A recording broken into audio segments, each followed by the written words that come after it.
Bismillahirrahmanirrahim. Assalamualaikum warahmatullahi wabarakatuh. A'udzu billahi minasy syaithanir rajim. Bismillahirrahmanirrahim.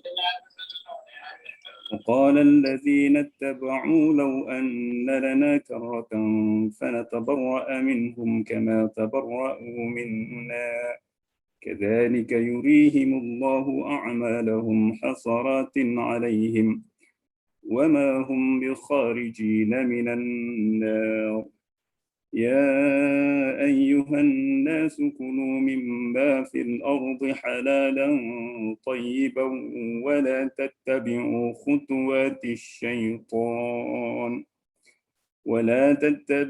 خطوات الشيطان إنه لكم عدو مبين إنما يأمركم بالسوء والفحشاء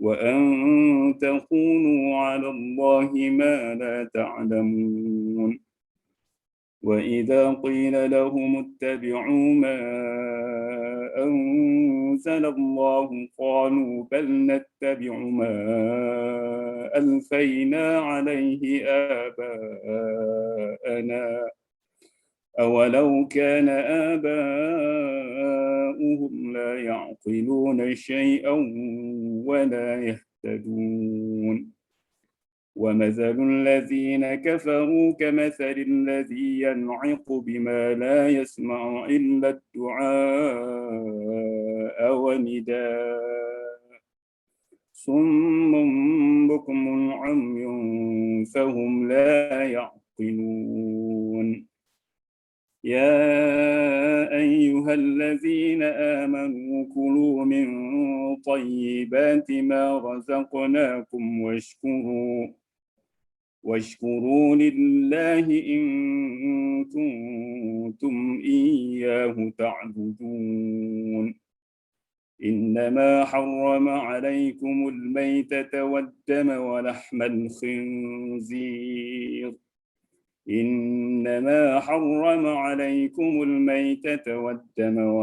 الخنزير وما أهل به لغير الله فمن اضطر غير باغ ولا عاد فلا إثم عليه إن الله غفور رحيم إن الذين يكتمون ما أنزل الله من الكتاب ويشترون به ثمنا قليلا أولئك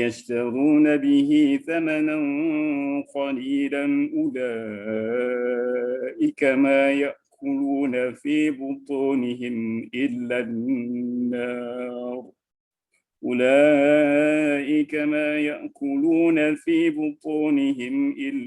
النار ولا يكلمهم الله يوم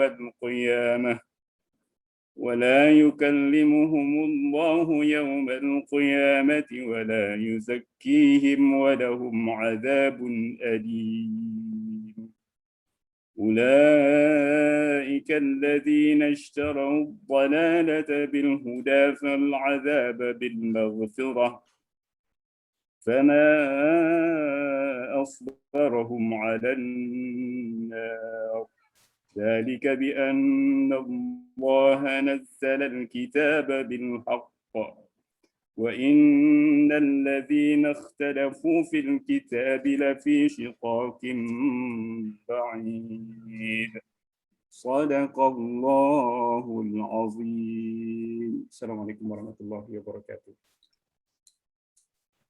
Thank you very much.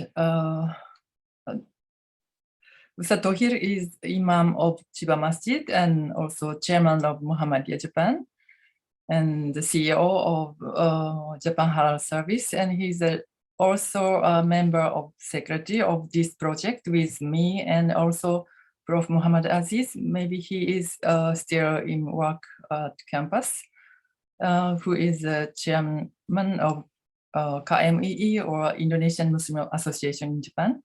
So today's meeting purpose is to deepen our knowledge about halal standard and recognize the importance of setting halal standards that is suitable and applicable to Japanese society, where Muslim is only minority.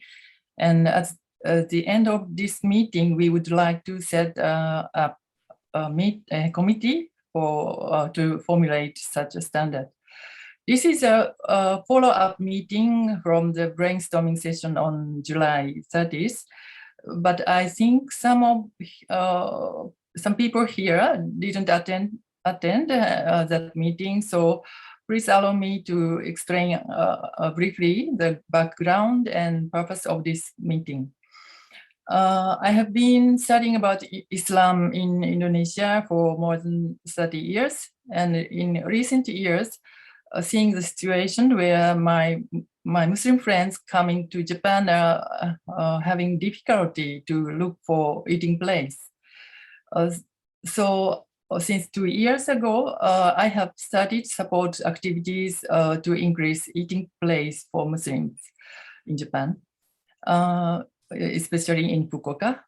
In the last 2 decades, Muslims' awareness about halalness has risen sharply, but the circumstance has not caught up in Japan. Halal consultants are also still active in Japan, but it seems that the halal booming has passed by. It is said by consultants themselves, because restaurants and companies think that it is impossible for them to fulfill the district standards from overseas. It must be pointed out that the reason why this happened is not because the companies or certification bodies are lazy, but because it is caused by the misunderstanding that strict foreign standards must be applied for domestic halal services in Japan too. Such misunderstanding have made business people fearing that they will be blamed that their service are not halal unless they meet the strict standard. So many consultants and certification bodies prohibit offering halal menus at regular restaurants that have pork menus. There are even restaurants that prohibit their non-Muslim staff, Japanese staff, to eat food that contains pork-derived ingredients. Maybe it is ideal for Muslims, but it is too risky for restaurants and not realistic in Japan. And COVID-19, unfortunately, not a few such restaurants stopped serving halal menu and returned to serve pork menu. So under such a condition, we cannot spread halal services in Japan. So now food industries cannot provide enough praise for Muslim and non-Muslims to interact while eating together. This situation means that if this condition will not change, Muslims will be isolated in this Japanese society. So now we have to do something to solve this serious problem. Until now, halal bento are not available at general market supermarkets. This is due to the widespread misconception that overseas strict standards have to be applied for Japanese domestic halal services. I have asked the person in charge of bento section of one of the nationwide supermarket, and also asked one of the convenience stores head office staff to provide halal bento, but they answered they cannot, because they cannot afford to build a dedicated factory for only halal. So I said, it is not necessary to build such a dedicated factory for halal. And it is enough to separate the space of their ordinary factory to provide halal bento. And they got frightened to hear my explanation and said, is it really? Yes, I said. But they still need the assurance not to be blamed by consumers and also consultants and researchers. That is authorized and widely recognized halal standard, I believe. So it is the reason why we have to have a standard which is according to Sharia, but also suitable and applicable to social condition in Japan. And such a standard have to be formulated by experts who have such authority. So I asked Prof. Din Shamsuddin, Prof. Nadratul Zaman Hussain, and also Bapak Aminuddin Yaakob to help us. And Alhamdulillah, they understood this seriousness of this problem and kindly would like to help us to make such a halal standard. Muslims who live in Japan still have difficulty to eating out. So I think it sounds great, and I wonder how happy we are if we can buy halal bento at supermarkets, we can buy halal fried chicken or halal nuggets in convenience store or fast food shops. And I believe this is not a dream if we can work together for it. And if we can establish the standards and that enable that, it could be a chance for Muslim countries which want to export halal products to Japan market also. I imagine this change is just like opening a water tap, membuka keran air ledeng, saya pikir. So we hope that the countries that want to increase their export to export of halal products to Japan should also support our project. Today, in the third part of this meeting, we would like to form Japan Domestic Halal Standards Formulation Committee, and would like to ask your approval. So we hope you can attend this meeting until the end. But if you have another meeting and you have to leave before closing, please don't forget the registration form, which I want to share here now. And now I would like to start the first part. In the first part, we invite 3 experts about halal issues. The first is Prof. Nadratul Zaman Hussain. Panadra, are you here now? Yeah, I'm ready. Alhamdulillah. Don't worry about that. Thank you very much. Terima kasih banyak. So Prof. Nadra is secretary for National Halal Board, Dewan Halal Nasional of Majelis Ulama Indonesia. When we asked for help after the brainstorming session 30 July, Prof. Nadra immediately accepted our request, and beyond our expectation, he invited other experts from National Halal Board. I'm really grateful for that. Well, today, Prof. Nadra would like to share his knowledge and opinions about halal management in Islamic law. Please, Prof. Nadra, time is yours until maybe 16:35. Prof. Nadra. Assalamualaikum warahmatullahi wabarakatuh. Waalaikumsalam. Alhamdulillah wassalatu wassalamu ala asyrafil anbiya wal mursalin wa ala sahbihi ajmain, amma ba'du. My respect scholar Professor Dr.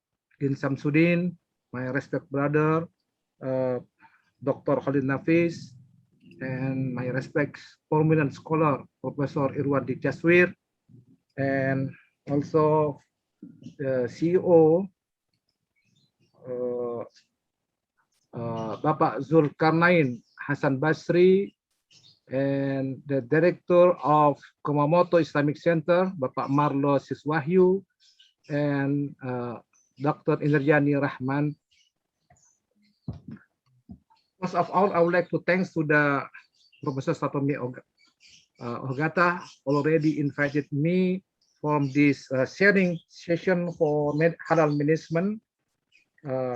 I'm not much give some issue, but I would like to share my presentation first. As long as I know the several controversial issue in Islamic law regarding with the halal certification system. First, regarding with the slaughterhouse, about stunning and non-stunning. As long as I know, if I've come to the people who certified halal certificate from India, from Pakistan, they mostly reject the stunning system. But for others, they already accept stunning as long as stunning not to make a dye or to make the damaged organ from the animals. That is why for MUI, when FFO MUI audit on the site of slaughterhouse, the member of Fatwa Commission also accompany the auditor to observe how they use the stunning, because basically MUI still prefer not using stunning, but if they use stunning, they have to really observe what kind of condition after the animal gets stunning.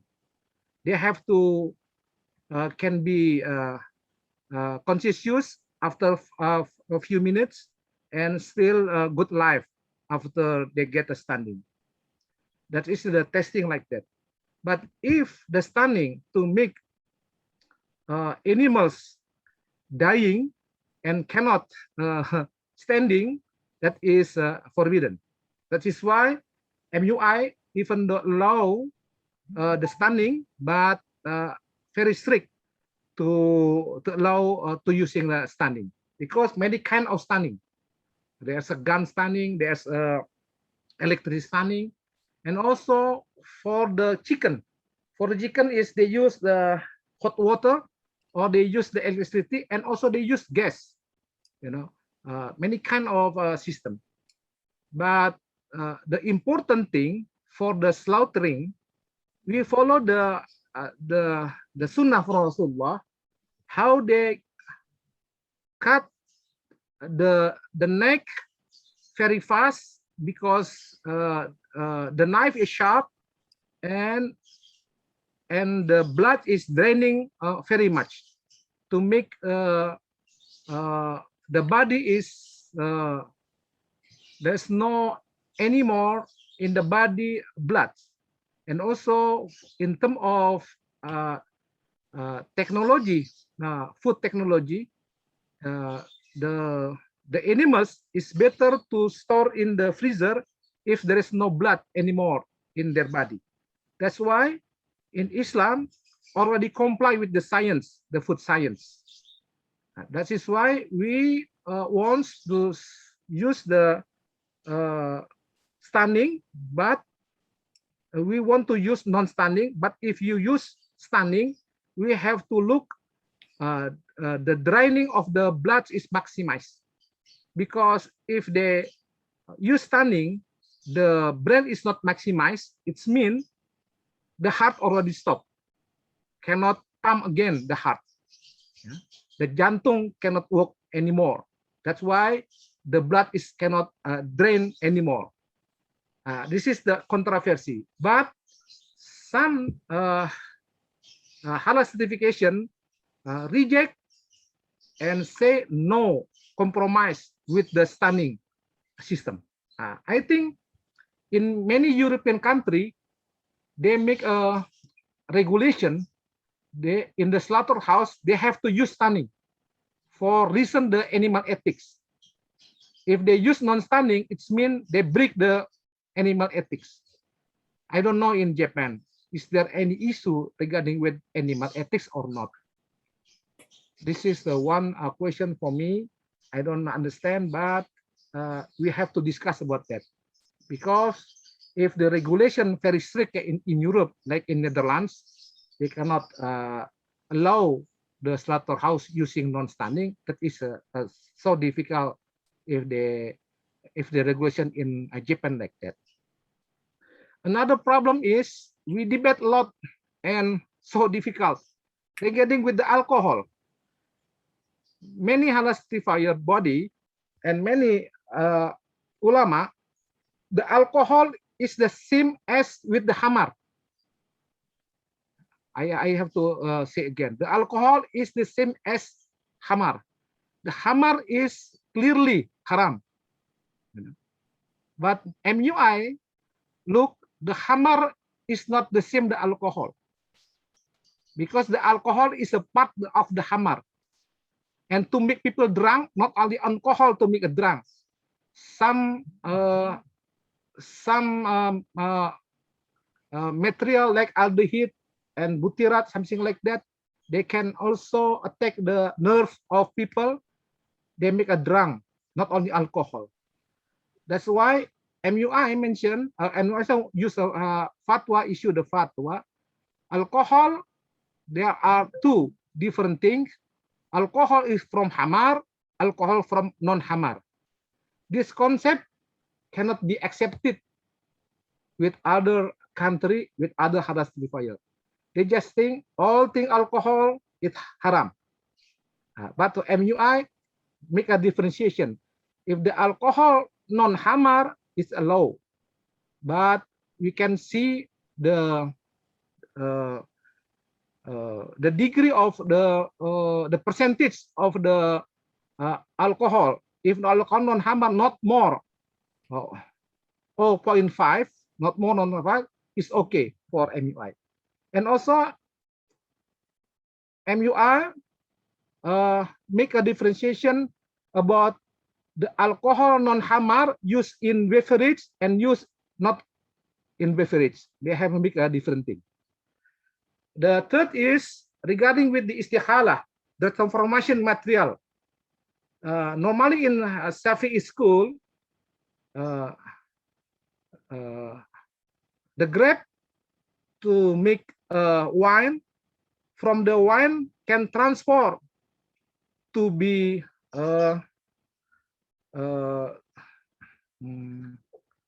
what to call I forgot the in English. Cuka, apa Bu Vina? Kalau cuka Vinegar. huh? Vinegar. Vinegar. You know, from hamar to be vinegar, from wine to be vinegar. That is allowed for Hanafi school. And at the same time, we understand when the Indonesian Food Drug Authority to invite me to come to the BPOPM, they mentioned about istihala regarding with the bone and skin of pig to be gelatin. Several ulama from Middle East allow bone and skin of pig from pig to be gelatin because of the istihala. For MUI rejected this istihala from bone and skin of pig to be gelatin. This is one the issue. We are a lot of debate, and that is why several halal body in Europe, when they implement the istihala from bone and skin of pig to be gelatin, MUI they listed to admit as the halal certificate from that halal certificate body. And therefore, regarding with the how to clean the najis mughalazoh and MUI, najis from all things from pig cannot be washed. That is, there is no compromise with the mughalazoh from pig. If the one production line using, for example, for vaccine, if the vaccine using the porcine, using some enzyme from the pig, they already reject to give halal certificate. But for the najis, like from blood of goat, for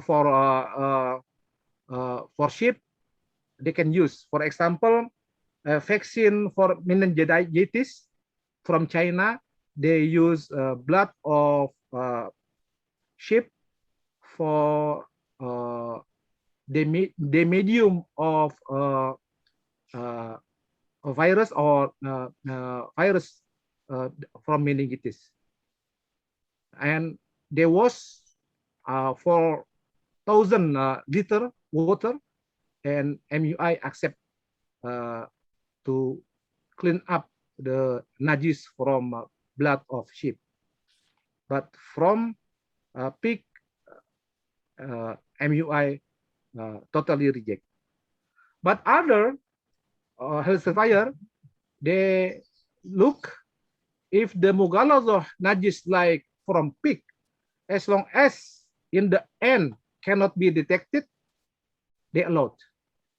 But for MUI, because the intifa and already ikhtilat, they cannot accept if the from pig, whatever from pig, because all ulama already ijma, some ulama ijma bahwa everything from pig are najis, even though in Quran mentioned lahmam, just the meat. This is so far can be implemented in the restaurant, in the industry. For issue this big problem with us. Okay, next slide, please. This is the issue the halal management. What before I issue about the halal Islamic law issue, but issue the halal management. The issue halal management derived from the Islamic law problem. First is the company, the restaurant, the halal body asks the company should be dedicated halal. It means there is no one najis, there is no non-halal raw material in the factory or in the restaurant. But some they allow non-dedicated halal. It means in the industry or in the restaurant, they can make separation, the halal food and the non-halal food in the same restaurant. But other is, no, they have totally, fully halal restaurant. That's why you cannot sell the wine, you cannot sell the sake in the restaurant. And also, all things should be dedicated halal. I think in this case, to Indonesia can be done. But in Japan, I think it's so difficult if you want to fully dedicated halal. But probably non-dedicated halal can be implemented in Japan. Others is about the zero tolerance. The idea of halal assurance system in MUI, we follow the zero tolerance. It means there is no one raw material and there's no tolerance for najis can contaminate it in the restaurant or in the factory. But others, halal body, they allow the slightly tolerance as long as the najis or the non-halal raw material can be mixed separation and can be isolated and also can be washed the equipment, something like that. But again, this is the problem. For example, MUI allow if they have a raw material they use not fully dedicated, but MUI need 6 months you produce one product, but another 6 months you can use non-halal product.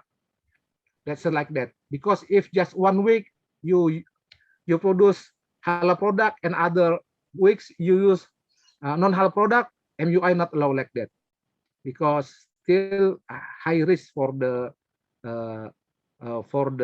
najis to be contaminated. This means we want to really zero tolerance. And also regarding with the restaurant, about the halal all menu, the all menu should be halal or a part of the menu can be halal. In Australia, many halal suppliers they use halal part of menu, not all halal menu for the restaurant. In Jakarta, at the beginning, we use the all menu should be halal. Again, about the halal management, about the wash and clean najis in the restaurant. This is the in the Japan probably the issue is very important because restaurant in Japan is small, not big like in Jakarta or in China. Their space is small. That's why if the restaurant non-dedicated halal, the menu is a part of halal part of menu. The question is regarding with the how to wash and clean the najis in the restaurant. This is the big issue. That's why we discuss about this bit process atomy and also how to store the raw material halal and raw material non-halal in the restaurant. But I believe regarding with the store and how to wash and clean najis, if the technology can be implemented and we make sure the technology can use in terms of halal management, I think we can solve the problem in Japan as long as we believe with the technology and we believe the person who in charge in the restaurant, they understand about the concept of halal and they dedicated want to make a separation with the najis one and the halal one. And the 5, I think, about the separation halal raw material from non-halal to raw material in the restaurant. This is also what I said about how to make a storage in restaurant. This is one also problem, especially in Japan. That is why, in my opinion, we should be discussed with the Islamic law with the context of Japan, because in Islam, take it easy for the Islam.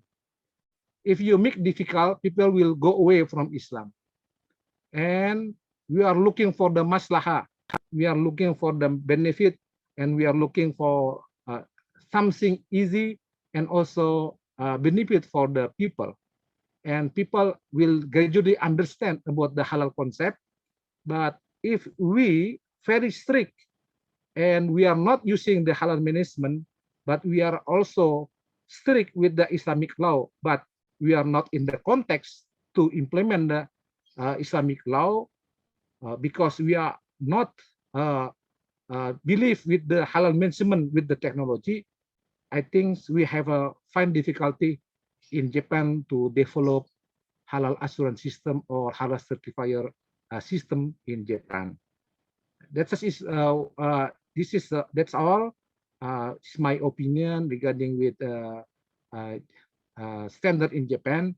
We have to work together with the technologies, people like Professor Irwandi regarding with the halal management.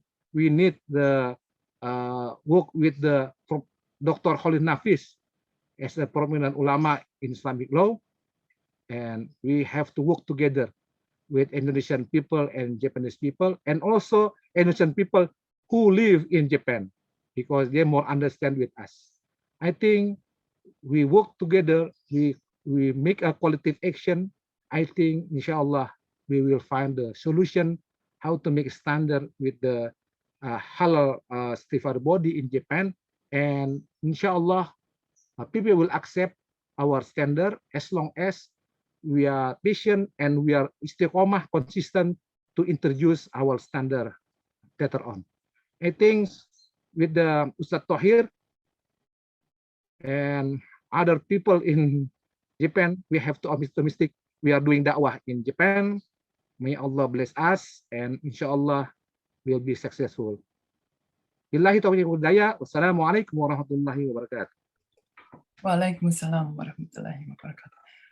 Thank you very much for your presentation. I'm convinced with Prof. Nadra and Prof. Khalil Nafis, Prof. Many experts here can solve our problem in Japan. And about slaughtering, maybe I can answer. In Japan, animal ethics are not so sensitive as such as like in European countries, but Wagyu, Japanese cow, is very big. The weight is 750 or more than that. So without stunning, very, very dangerous for humans. So stunning is popular, and without stunning cannot be slaughtered. Not because of animal ethics, but for human protect. So next, Prof. Irvandi have to go to another place after this. So not before Kiai Khalil Nafis, we have to hear from Prof. Irvandi. I'm very sorry, Kiai Khalil Nafis, are you already here? Okay. So Prof. Irvandi Jasbir is also Indonesian and now living in Malaysia, expert in halal industry research, and now he is a professor at International Islamic University Malaysia. In 2018, he was awarded the King Faisal International Prize. I would like to ask Prof. Irvandi to teach us about the treatment of alcohol and halal standard. We already had from Prof. Nadra about alcohol, but we can learn more from Prof. Irvandi. Prof. Irvandi?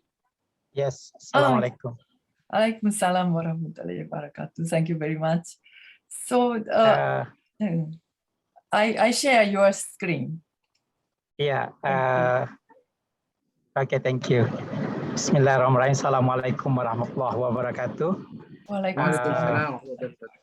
Thank you very much, Professor Madam Satomi Ogata, for kindly inviting me to this session this afternoon. Unfortunately, very, very sorry that I'm in midway now, 3 hours from Kuala Lumpur, and I do not know, I don't have any place, so I stopped a while, and then I tried to give my presentation. That's why I requested Madam Ogata to give me a privilege, yeah, to start early. And then I would like to menyapa salam Bapak Din Samsudin dan all the friends here. I saw just now Ibu Elvina, and then perhaps Dr. Muhammad Aziz, you are here, my colleagues here, my friends. The topic given to me by Madam Ogata is to talk a little bit on alcohol in halal standard. I tried to see from science perspective and also from the standard perspective. Yes, please, next. Yeah, this is just now, Professor Gatta mentioned that I received the award 2018. And it is something that extraordinary for me. I feel that because I received this as a scientist, not as state leaders like most of the recipients, like Prime Minister of Malaysia, and then President of Turkey, former Prime Minister of Indonesia, Bapak Muhammad Nasir, or great ulama, Dr. Zakir Naik, Ahmad Didat, etc. Next. So the important to support, I fully agree with what Bapak Nadra has presented, that halal industry need to have support from science. It cannot stand alone. Halal industry is a huge industry with $3.1 trillion a year. And if us as a Muslim would like to grab the opportunity, so no choice except that we have to strengthen our foundation in halal science. This is the reason why in the last 20 years I have conducted more than 30 research projects related to halal and food, mostly food. I presented papers in more than 200 conferences. I published more than 200 papers in international journal, received awards, etc. And dedicated of our laboratory for halal research in Malaysia. Next. We know that to me, Japan is not yet. Next, please. Yeah, Japan is no stranger to me. I live in Japan 2006, 2008 as a researcher, Kenkyusha, in Tsukuba, in the National Food Research Institute. And on top of that, from time to time, especially from 2011 onwards, I received invitation to come to Japan from friends and colleagues and also association related to halal to give talk or trainings related to halal awareness, halal standard, halal science, and halal assurance system. I still remember it in 2013 that we conducted one event in Tokyo, and the training participated by more than 500 participants, mostly from Japanese hotel players, restaurant, and also hospitality sectors. Next, please. We know that in Islam, halal is a comprehensive concept. Halal must be 100% halal. It's completely halal. No such 90%, 95% halal. And it must come from raw materials till end products. Okay, so from A to Z, from farm to plate.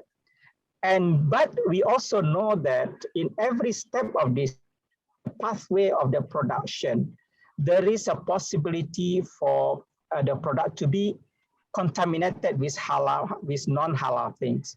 So including the alcohol that we're going to discuss today. So in this case, this from my experience, permitted animals, sometimes the slaughtering process, if we follow the standard of Indonesia and Malaysia, for example, the slaughterman should be, must be practicing Muslim, cannot be non-Muslim. But when I did audit in one of the slaughterhouse in Philippines, out of 5 slaughtermen, only 1 Muslim. So meaning only 20% of the slaughtered chicken. So if they follow Indonesia or or Malaysian standard. And then when it comes to ingredients, yeah, my background is food science or food technology, and we know that in food industry, more than 400, 500 type of ingredient is used in small quantities, but very, very important. Sometimes you cannot detect it using the normal analytical methods because the content is in part per billion or part per million ppm or ppb.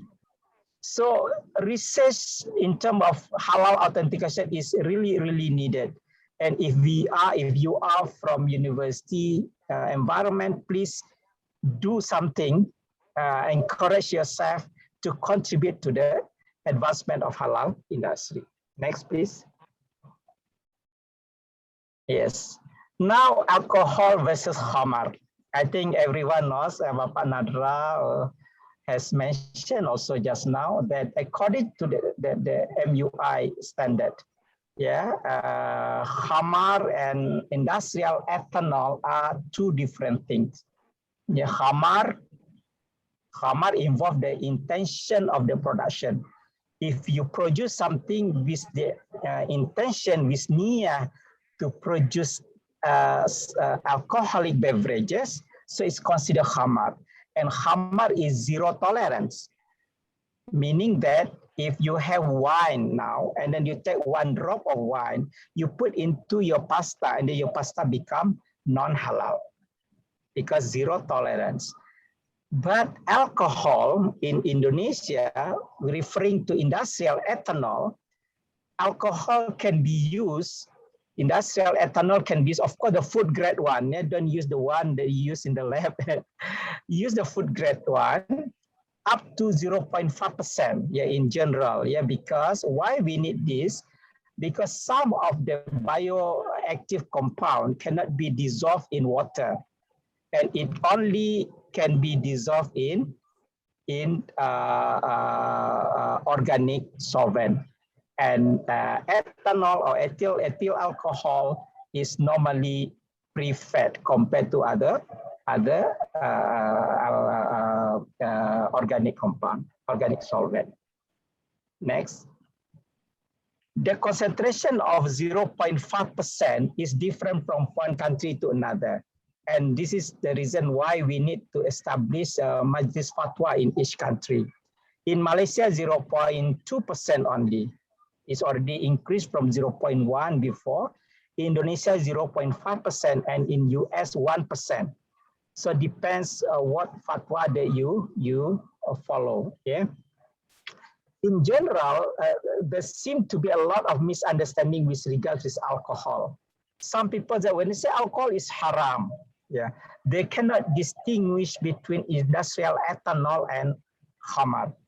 Khamar is normally produced through fermentation from carbohydrate, from fruits, from sugar. But industrial ethanol, different pathway. It is from petrochemical pathway. It is widely used in medical purposes, the hospital for cleanliness, sanitation, etc. But in the food grade one, it can be used also as a food or also the solvent. The term alcohol from chemistry perspective, I think we know that it's no different. Yeah, you have OH there. And then of those, ethanol is type of alcohol commonly found in food, beverages, perfume, etc. So naturally, occur alcohol content is acceptable. For example, when I did my master's, my research is on durian. You know, durian is a king of fruits, very famous. I think Ibu Elvina knows very well, yeah, durian, her favorite fruits, yeah. And when I conducted a study, there is a content of ethanol or alcohol groups in durian, and it is acceptable. Hydration of ethylene in the primary method for industrial production of ethanol, we call synthetic ethanol, alcohol, while fermentation, the primary method for production of beverage alcohol and fermented food. So this is to distinguish. The concept need to be understood by everyone so that it's easy for us to judge whether this one is acceptable or not. I have to admit that alcohol, the topic of alcohol is something that is debatable, something that's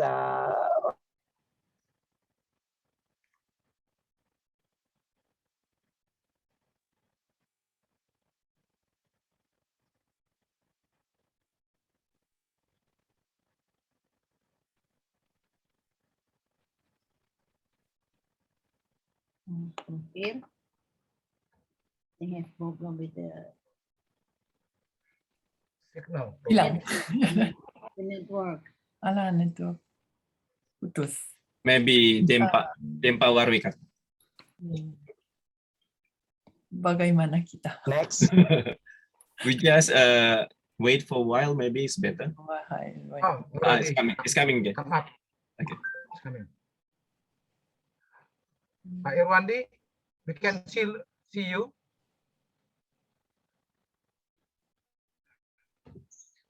Pak Irwandi, we can see you.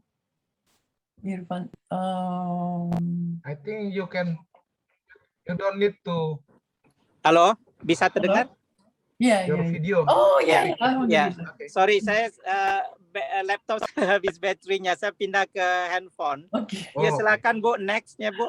oke. Udah mau selesai insyaallah. Ya, ya. Ya, jadi khamar dengan alkohol, the khamar and alcohol, we need to understand the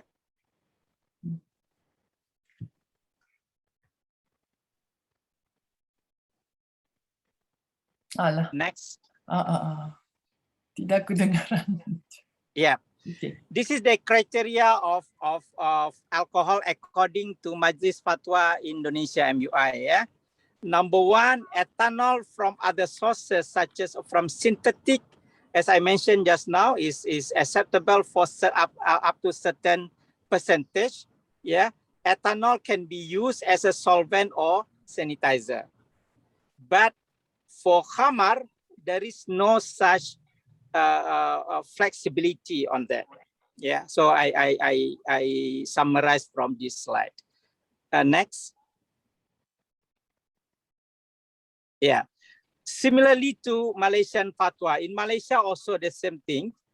Khamar, all khamar contain alcohol, however, not alcohol is khamar. So again, this the words here we need to understand carefully.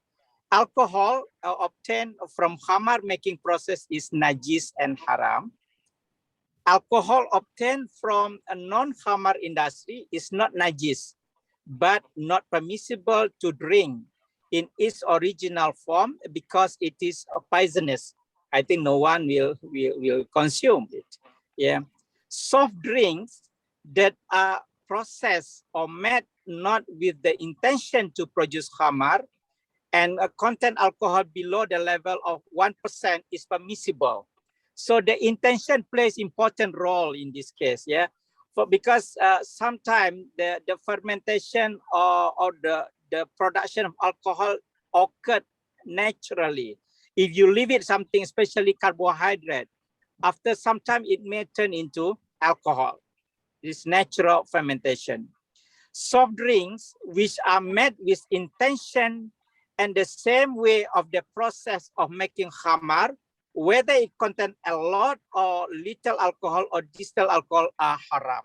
Meaning that if you want to produce alcoholic beverages and then you stop somewhere where the alcohol level is still 0, but the way you do is haram already. The product that you consume is haram because the intention is to produce khamar. So this is what it I understood from this. Next. No. Okay. Yeah. Food or drinks containing natural alcohol such as fruit, nuts, or grain, or alcohol produced by byproducts during manufacturing process or drink is not najis and permissible. Yeah. And then the medicine and perfume that contain alcohol, not from khamar source, that being used as a solvent is not najis. So for especially for external use, yeah, for skin products, etc. So it is it is no issue on that. Yes, next. Yeah, this is something. It is in Bahasa. This kadar ethanol. This is, I think, the revised version. Yeah. Now for alcohol for drinks, the maximum is 0.5%, meaning that if the alcohol is used to solve certain flavors, and the flavor is used in the drinks, so maximum 0.5%. But other than drinks, so no limit for that. So next. Yeah. And then this is how we distinguish industrial ethanol and khamar. And then alhamdulillah, in our laboratory, this is our findings. We can use gas chromatography TOF, yeah, GC TOF MS. And then our method has been published in a Journal of American Oil Chemist Society. I think finally, I would like to stress here that the intention is very important. And then our intention is to make a life is more meaningful to us by avoiding haram things or doubtful things. Yeah, to me will determine the quality of our iman. So this is what I can say here. And the alcohol is one of the three critical issues in halal industry. Number one is of course pig products. Yeah. Number two is ingredient. This is what I mean based on the number of cases of fraud here in halal industry. And number three is alcohol. So with that, I end my presentation. Thank you very much again for the invitation, Professor Gata, and all the participants here, all the speakers, and then the VIPs also. Thank you very much. Minta maaf segala kekurangan. Ya, billahi taufiq wal hidayah. Assalamualaikum warahmatullahi wabarakatuh. Waalaikumsalam Waalaikumsalam warahmatullahi wabarakatuh. Thank you very much for your presentation in the way to traveling to. Thank you very much, luar biasa. Yes, I also before I misunderstood that all alcohol is haram, but yes, now it's clear for us. And yes, we have to learn much from you also. So please help us. And Inshallah. So thank you. Thank you very much. Assalamualaikum. So I'm sorry, already 17, but we have another presenter, Prof. Kiai Khalil Nafis. Kiai Khalil, are you already here?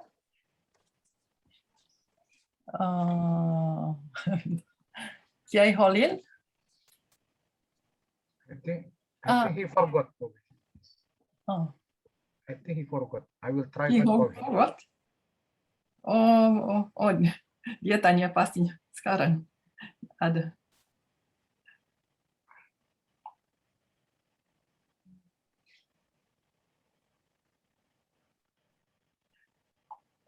He asked me by WhatsApp when that time. Maybe he will join. So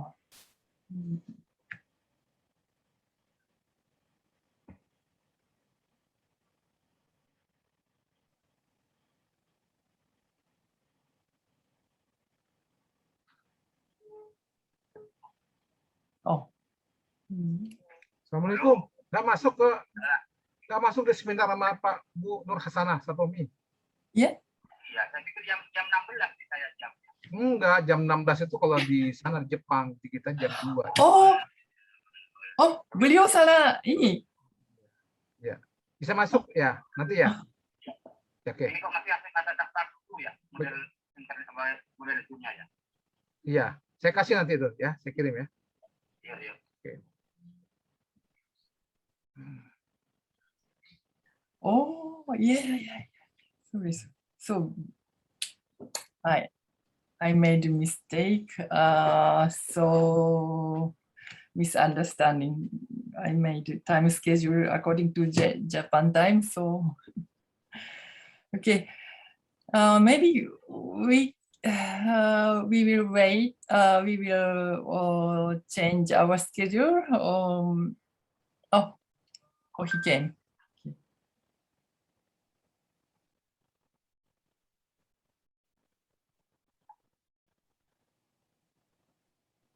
Assalamualaikum.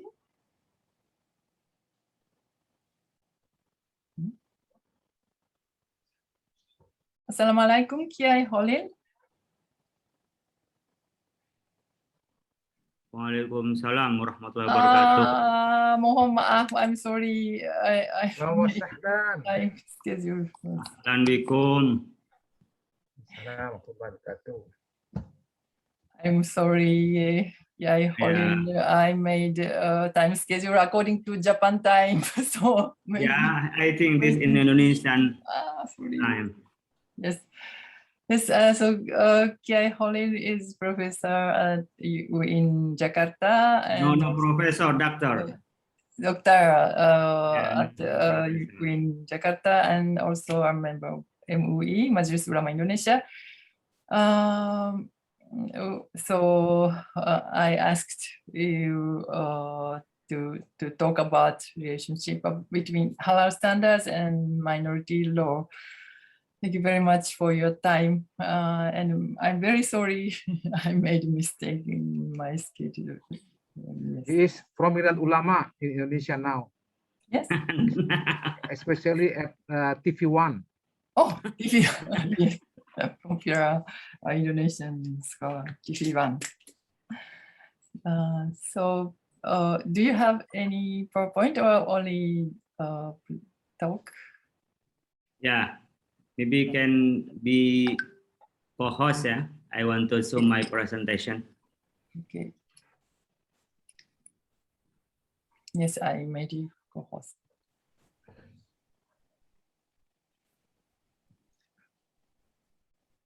Okay, Assalamualaikum warahmatullahi wabarakatuh. Waalaikumsalam. Alhamdulillahirabbil alamin. Wassalatu wassalamu ala asyrafil anbiya wal mursalin sayyidina Muhammad wa ala alihi wa ashabihi ajma'in. Subhanaka la ilma lana illa ma 'allamtana innaka antal alimul hakim. Saya ingin presentasi bahasa Indonesia nggak apa-apa ya, karena saya kurang begitu lancar bahasa Inggrisnya. Nggak seperti Yai Nadra ya. Jadi nanti mungkin bisa diringkas bagi yang tidak berbahasa Indonesia untuk menyampaikan hal ini.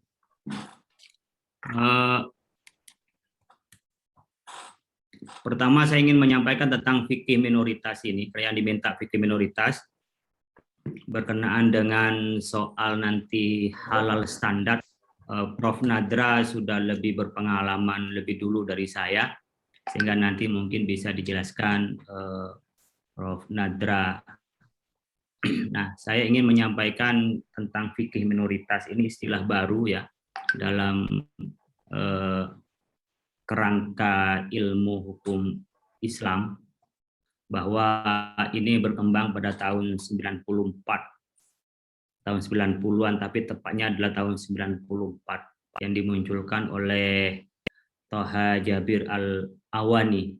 Ini aslinya adalah dari Mesir, keluaran Mesir, kemudian menjadi guru atau dosen di Arab Saudi, kemudian ia pindah ke Amerika dan menjadi mufti di North American ya.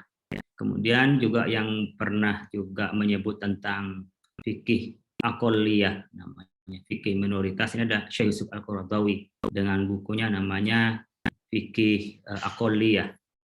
Ini yang punya buku dan memang aktivitasnya berada di Amerika khususnya ya, dan Eropa pada umumnya. Jadi di sana kalau Syekh Yusuf Al-Qaradawi itu mendirikan European Council for Fatwa and Research. di mana ia merespon berbagai perkembangan. Ini berada di London tahun 1997. Kalau Toha Alwani tadi, ya, Toha Jabir Al-Alwani tadi, tepatnya pada tahun 94, ia menjadi mufti di Fiqh Council of North America. Ini awal istilahnya fikih akoliyah. Nah, berkenaan dengan definisi fikih sendiri, tentunya kita paham, fikih itu adalah fahmu, fikih itu adalah paham, mengerti itu fikih. Jadi ketika Rasulullah SAW mendoakan pada Ibnu Abbas, Allahumma faqihhu fiddin wa 'allimhu ta'wil. Ya Allah, berikanlah kepada Ibnu Abbas itu orang yang faqih, paham agama, wa 'allimhu ta'wil, diajari dengan diberi pelajaran takwil, ya. Itu artinya fikih. Tapi kalau fikih secara istilahi, terminologinya al-ahkam al-amaliyah al-muktasabah min adillatiha at-tafsiliyah. Jadi hukum-hukum yang sifatnya amaliyah, praktis, ya, dan digali dari sumber hukum yang sifatnya terinci. Jadi kalau global namanya usul fikih, tapi kalau rinci menjadi fikih. Inilah yang membedakan fikih dengan syariah. Kalau fikih itu interpretasi orang. Sementara kalau syariah itu adalah dari Allah Subhanahu wa taala, dari A sampai Z itu adalah syariah. Tapi kalau fikih ya dari dari interpretasi orang terhadap syariat. Jadi kalau fikih mungkin berbeda antara satu ulama dan ulama yang lain. Dan itu karya ijtihad. Kalau syariat tidak ada perbedaan, karena itu dari Allah Subhanahu wa taala, itu yang sifatnya ulama, ya. Apa sifatnya syariah. Nah, kalau fikihnya tentu berbeda. Makanya umpamanya di Indonesia ada yang mengatakan belum melaksanakan syariah. Karena persepsinya syariah itu adalah tekstualis. Tapi ada yang mengatakan paling syariah adalah Indonesia. Karena ngikutin cara Nabi Muhammad ketika dengan piagam Madinahnya, negara Madinahnya. Jadi fikihnya yang berbeda, termasuk akhirnya mengidentifikasi sebagai negara yang bersyariah. Nah, makanya bisa kata Islam Pancasila bersyariah. Nah, bagi kita sudah bersyariah, tapi bagi mereka merasa belum bersyariah. Ini satu sisi di dalam perbedaan fikih memahami syariah. Jadi syariah dari Allah dari A sampai Z, sementara fikih adalah penggalian hukum ijtihadi dari ulama kepada syariah itu. Nah, ketika bicara aqliyah, minoritas itu kan berkenaan dengan kelompok. Jadi kalau tadi umpamanya Syekh Toha Jabir Al-Alwani itu dengan adanya di North America, kemudian dia melihat fenomena tertentu umat Islam di sana, demikian juga ketika umpamanya Syekh Yusuf Al-Qaradawi ketika menjadi mufti di European Council for Fatwa and Research di London itu, ia melihat fenomena-fenomena yang baru. Saya sendiri setelah saya ke Belanda, setelah saya ke Eropa, saya ke Australia, itu saya punya pandangan berbeda ya daripada yang sebelum saya ke luar negeri. Nah, makanya kita memang berubah, dibentuk oleh situasi. Jadi dibentuk oleh situasi. Jadi kalau aqliyah itu berkenaan dengan apa? Yaitu istilah politik untuk komunitas tertentu, ya masyarakat dalam suatu pemerintahan yang etnis, bahasa, ras dan agamanya berbeda dengan kelompok mayoritas. Di sini kita memandang mayoritas dan minoritas. Mungkin karena kita minoritas, maka fasilitasnya terbatas. Karena kita minoritas, maka kita menjadi kurang leluasa menjalankan ajaran agama. Kalau saya contohkan yang ringan-ringan, teman-teman yang kuliah di Australia, saya kemarin tuh di Perth ya, ketika di Adelaide itu, terus ada teman yang kuliah di sana sambil kerjanya metik strawberry ya, metik buah-buahan, kerjanya begitu. Nah pas hari Jumat, dia cari Jumatan kan nggak ada, mana masjid, sejauh mana dia bisa mendapatkan masjid. Kalau di Indonesia setiap kantor ada masjidnya. Di Saudi aja tidak setiap kantor ada masjid, karena di Saudi itu liburnya Jumat. Jadi orang Jumatan di rumahnya masing-masing. Nah, kita kan liburnya hari Minggu. Maka ketika Jumatan, ya kita Jumatan di kantor kita masing-masing. Maka ada masjid di kantor, ada masjid di Jumat. Ketika libur kantornya pas hari Jumat, ya nggak ada Jumatan. Gitu. Itu kan perbedaan dengan teman-teman banyak yang di Australia, di Amerika, ya, di Belanda, di Jerman. Ketika dia ada di luar nyari masjid tidak ada. Apakah dia tidak wajib Jumatan? Memang nggak ada. Jadi akhirnya kita mengambil segmen tertentu dari kondisi seperti itu. Jadi cara pandang Syekh Yusuf Al-Qaradawi dengan fikih Aqliyah dan dengan modelnya fikih minoritasnya Syekh Taha Jabir Al-Alwani ini sebagai pencetusnya, kemudian muncullah ulama-ulama itu berpikir namanya fikih al-maqasidi. Jadi ciri-ciri dari fikih Aqliyah itu adalah generalisasi bahwa universalitas Al-Quran adalah untuk proyek kemanusiaan secara umum. Jadi dia menghilangkan sekat-sekat muslim non-muslimnya, dan bahkan yang penting adalah kemaslahatan. Ini mungkin pernah digagas oleh seorang usuli, ya, bahwa ketika fikul maslahah. Jadi yang penting darul mafasid, jalbul masalih wa darul mafasid. Kita memperoleh kemaslahatan, menghindari adalah keburukan. Ini yang terjadi, ya, pada metode, ya, cara ciri fikih minoritasnya seperti itu. Cirinya adalah bagaimana kita bisa mengakomodir itu.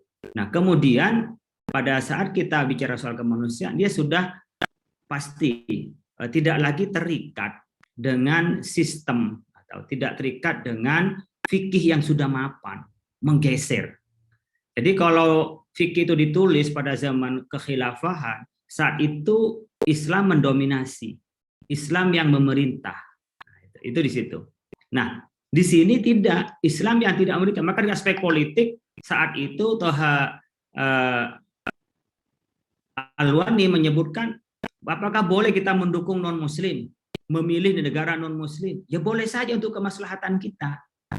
Jadi tidak diperdebatkan lagi, ini bukan negara kita yang ada Islamnya, kemudian kita tidak memilih, tidak, ada kemaslahatan. Bahkan ada kemaslahatan lagi ketika dalam Islam antara la yarisul muslimul kafir walal kafirul muslim, orang muslim nggak bisa mewariskan pada orang kafir tidak bisa mewariskan orang muslim. Itu hadisnya. Tapi ketika ada orang mu'alaf, orang tuanya meninggal masih dalam keadaan non muslim, kira-kira hartanya didapat waris atau tidak? Apa akan dibiarkan harta itu tanpa bertuan, dipakai, digunakan, tidak dalam kebaikan? Kenapa tidak diambil waris saja oleh anaknya? Itu namanya fikul maslahah. Jadi dia lepas dari kategori tadi muslim dan non muslim itu.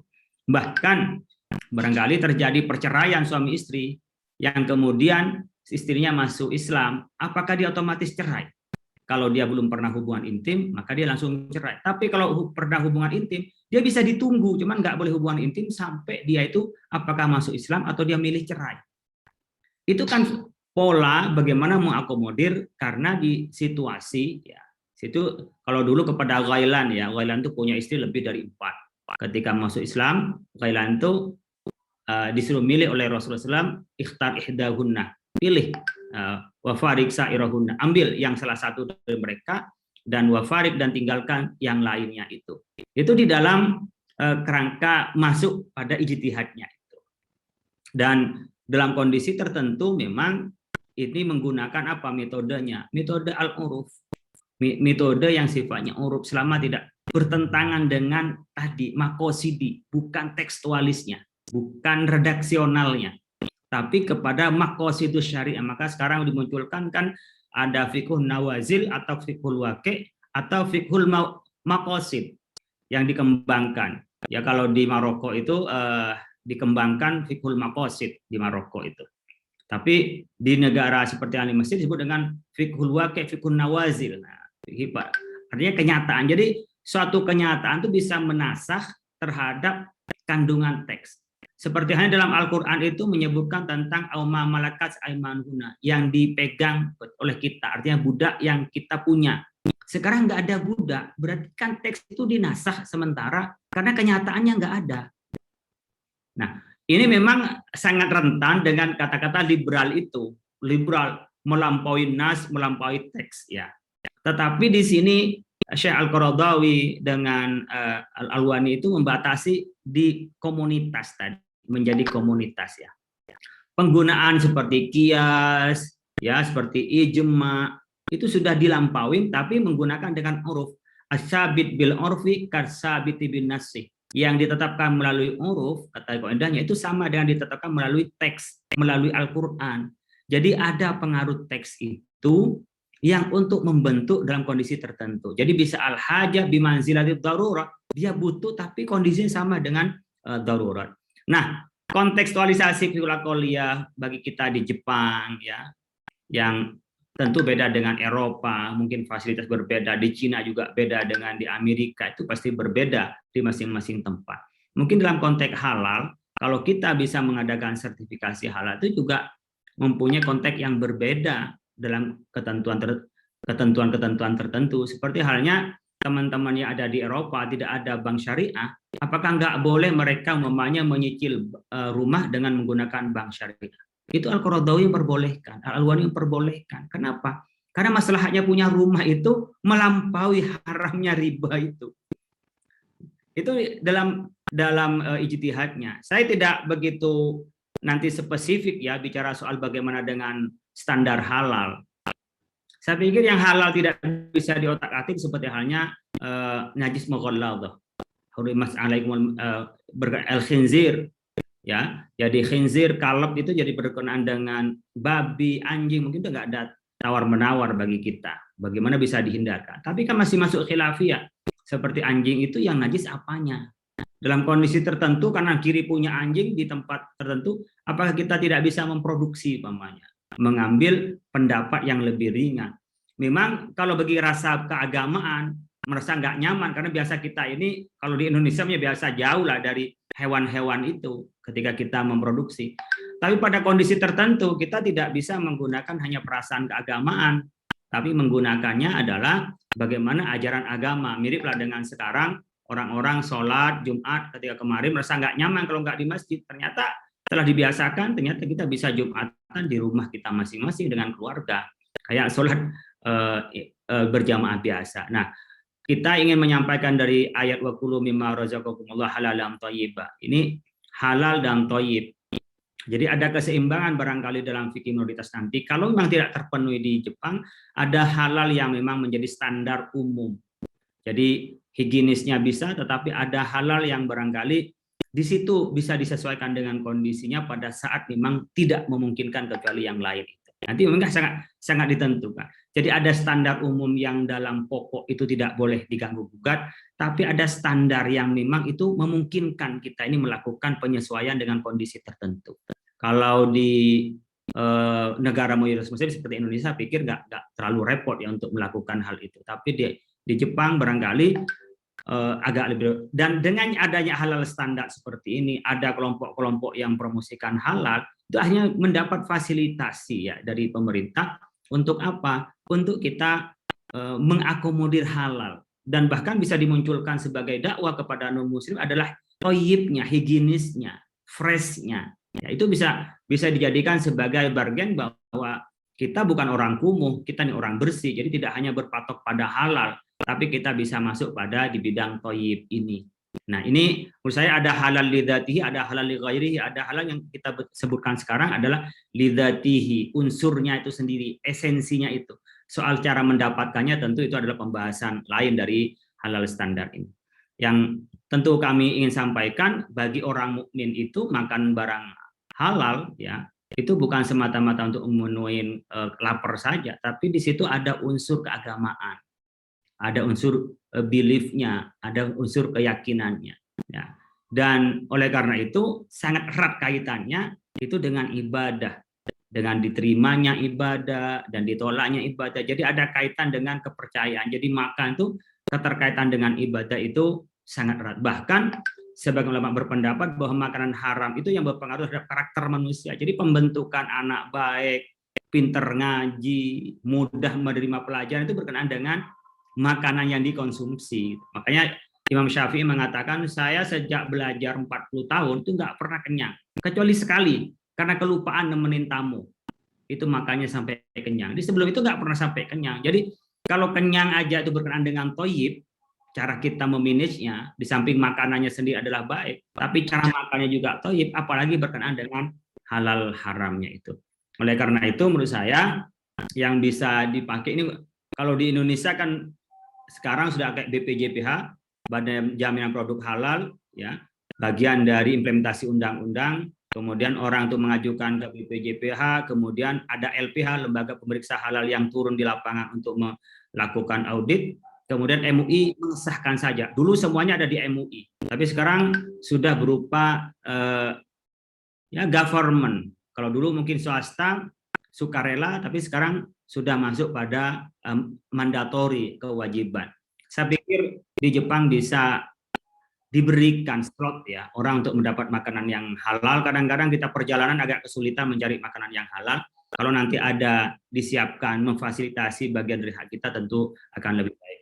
Mungkin itu yang bisa saya sampaikan. Mohon maaf saya pakai bahasa Indonesia, mudah-mudahan mengerti. Kalau tidak mengerti, minimal begitulah logatnya orang Indonesia. Makasih. Kurang lebihnya mohon maaf. Wallahul muwaffiq ila aqwamit thoriq. Wassalamualaikum warahmatullahi wabarakatuh. Bukan orang Indonesia saja, tapi orang Madura juga.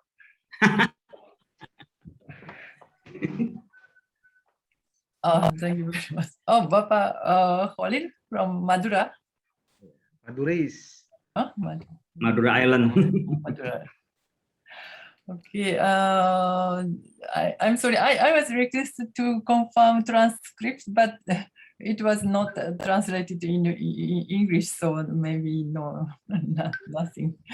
And maybe Prof. Nadra can explain. Yeah, I think the message from Dr. Khalil Nafis, he mentioned the Islamic legal opinion is a fatwa for Japan especially, can be changed, not like in fatwa Indonesia. I mean, he offer in the context of custom oath, they can change, and also for the need people hajah, and also about the some condition emergency can be used, different fatwa can be used. That is why probably we need the Darul Iftah Fatwa Commission regarding with the making a standard with first with the chain about the fatwa. We cannot follow the fatwa in Indonesia or Malaysia. We have to make a especially fatwa for Japan, because we have to look the context of the people in Japan, and also the condition in Japan, and also the urf or the custom in Japan. I think his message is very, what we call in Indonesia, probably he's a liberal, but in my opinion, it's not liberal, because he offered some solution, because the fatwa is the fiqh cannot change. It's not the Sharia. It's not absolute. That is a relative. Islamic legal opinion is the fatwa is not absolute.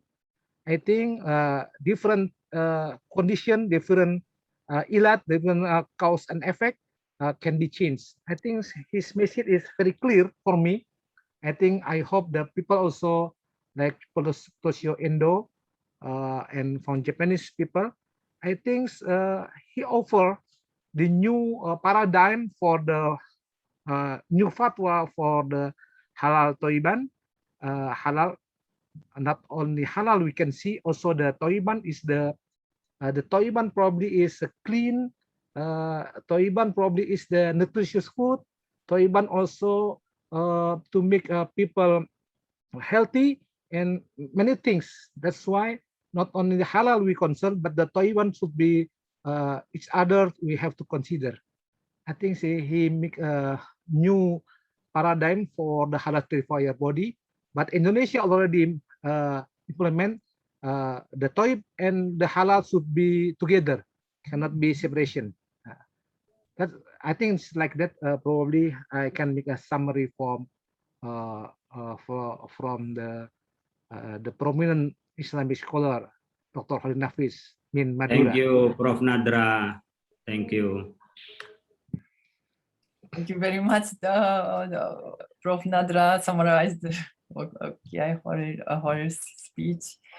And maybe Prof. Nadra will be the successor of Yusuf Kardawi for Japan and your team. You should invite Dr. Khalil Nafis to Japan to talk with about what he explained in today. I think Yes, it's very yes. useful for us. Yes, we asked OKI Khalid as a member of advisory board also. So Inshallah.